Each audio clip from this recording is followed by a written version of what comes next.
నా పేరు పుల్లగూర కళ్యాణి. మాది గురుపాలెం మాలపల్లి. 10 సంవత్సరాల క్రితం నేను బీసీ కులానికి చెందిన కన్నా చిరంజీవిని వివాహం చేసుకున్నాను.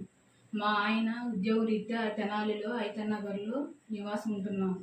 నేను మాల కులానికి చెందిన అమ్మాయిని. నాకు తల్లిదండ్రులు లేరు. నా భర్త నన్ను కంటికి రెప్పలా చూసుకుంటున్నాడు.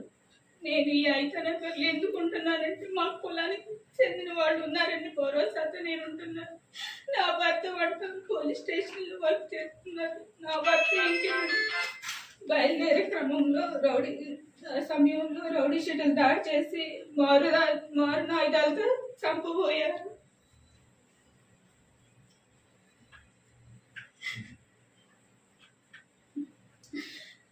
అక్రమంలో భయంతో అక్కడి నుంచి పక్కన వెళ్ళిపోయాడు.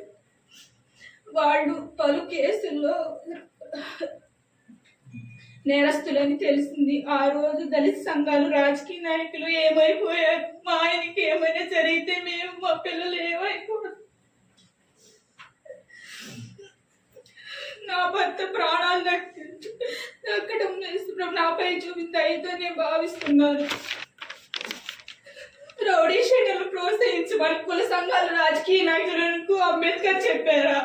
రౌడీ షీటర్లు దళితులు అయితే నేను దళితులని కాదా? నా భర్త బీసీ దళితుడు కాదా? ఆ రోజు రౌడీ షీటర్ దాడిలో నా భర్తకి ఏమన్నాయి? దళిత సంఘాలు, రాజకీయ నాయకులు నాకేమని సమాధానం చెప్తారు?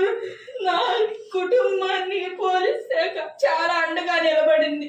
రౌడీ షీటర్ పై ఇలా ఉక్కుపాతం మోపడం, నాలాగే మరో మహిళకు ఇలా అన్యాయం జరగదు.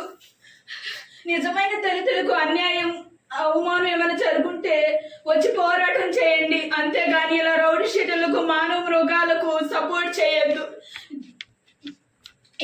మీ అందరికీ దళిత సోదరి విన్నపం. జై భీమ్.